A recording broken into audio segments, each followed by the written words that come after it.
前より1号車から3号車が重席です。足元緑色桜が号車番号です。足元緑桜が号車番号となります。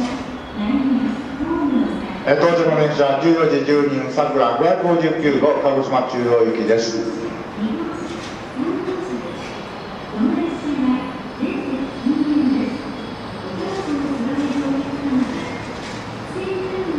列車とホームの間が広く空いております。ご乗車の際は足元にご注意ください。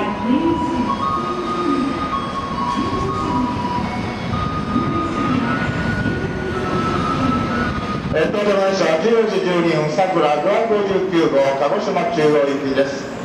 列車とホームは広くなっております。足元にご注意ください。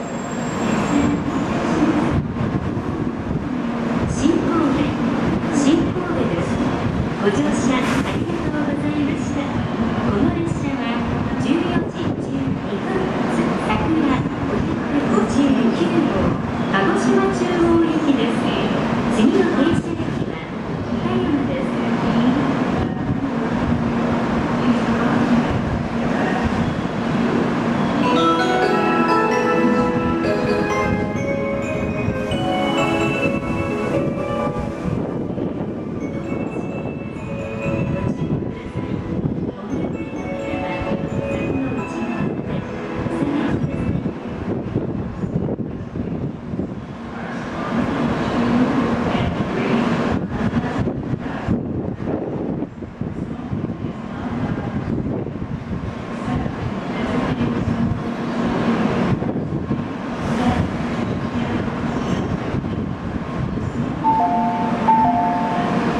まもなく柵が閉まります。